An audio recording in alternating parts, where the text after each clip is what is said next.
எனக்கு ஒரு கதை சொல்ல போகிறேன். கதையின் பேர் மரம் வளர்ப்போம் மழை பெறுவோம் சுற்றுச்சூழல் காப்போம். வாங்க கதைக்குள்ள போகலாம். 100 வருஷத்துக்கு முன்னாடி ஒரு விரும்பி வாழ்ந்து வந்த கதை எல்லாருக்கும் உங்களுக்கு தெரியல. அவங்க நேர்மைக்காக வளர்ந்தது அவங்களுக்கு 3 கோடாலே பரிசாக கொடுத்தாங்கம்மா. அதுக்கப்புறம் என்ன நடந்துச்சு தெரியுமா? இப்போ சொல்கிறேன். அவங்க பையனும் இதே வேலை செஞ்சுட்டு வந்தாங்கம்மா. அவங்க பேரனும் இதே வேலை செஞ்சுட்டு வந்தாங்க. 100 வருஷம் கழிச்சு அவங்களோட பேரை ஆத்தங்கரை பக்கத்தால் மரத்தை விட்டுட்டு இருக்கும்போது திடீர்னு அவங்க கோடாலி கை தவறி ஆற்றுக்குள்ள. ஐயையோ, என் கோடாலி ஆற்றுக்குள்ள விழுந்துச்சு, இனி நான் என்ன பண்ணுவேன் நடந்துட்டு இருக்கும்போது அங்கே தேவதை வந்தாங்களாமா.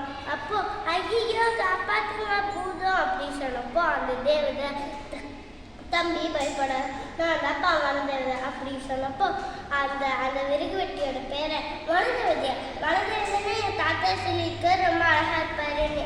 நீங்கன்னா இப்படி கருத்து மெலிஞ்சு பார்க்கவே அசிங்கரமா இருக்கீங்க அப்படின்னு சொன்னப்போ அப்ப அந்த தேவதை தம்பி அதெல்லாம் எனக்கு இப்போ தேவையில்லாத விஷயம், நீ ஏன் இப்போ அழுகுற அப்படின்னு கேட்டப்போ அப்பா அந்த விறகு வெட்டியோட பேரை என் கோடாலி ஆத்துக்குள்ள வந்துருச்சுமா, எனக்கு எடுக்க உதவி செய்யுமா அப்படின்னு சொன்னப்போ அந்த தேவதை சரி தம்பி பொறுப்பு நான் உனக்கு உதவி செய்கிறேன் அப்படின்னு சொல்லி ஆத்துக்குள்ள முங்கி போய் மண்வெட்டி சட்டி கணக்கரை எடுத்துட்டு வந்துச்சு.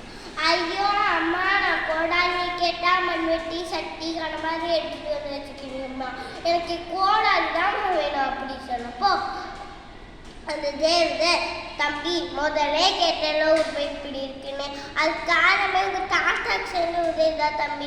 உங்கள் தாத்தாக்கு ஒரு கோடாலிக்கு தான் 3 கோடாலி கொடுத்தேன், அதுக்கு உங்கள் தாத்தா எல்லாத்தையும் வெட்டிட்டாரு. உங்கள் அப்பாவும் இதே வேலை செஞ்சுட்டு வர, நீயும் இது தொடர்ச்சியாக செஞ்சுட்டு வரனால மரமெல்லாம் அழிஞ்சு போய் மழை வர்றதில்லை, கரிமிளகு வாயு அதிகமாகி உயிர் வலி கம்மியாகுது, சுற்றுச்சூழல் மாசுபடுது, அதனால தான் தம்பி உங்களை இப்படி இருக்கு அப்படி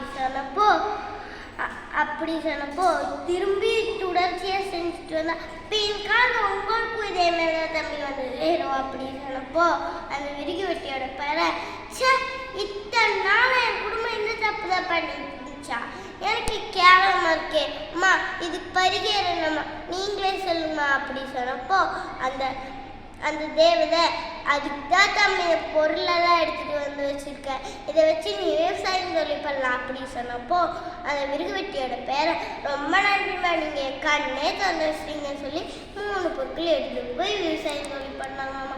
இந்த கதையில் நமக்கு என்ன தெரியுதா? மரத்தை வளர்க்கணும், வெட்டுறவங்க வெட்டக்கூடாது, நம்மளும் வெட்டக்கூடாது. இன்னையில வந்து ஒரு உறுதிமொழி எடுப்போம். மரம் வளர்ப்போம் மழை பெறுவோம் வாழ்வின் நலம் தருவோம்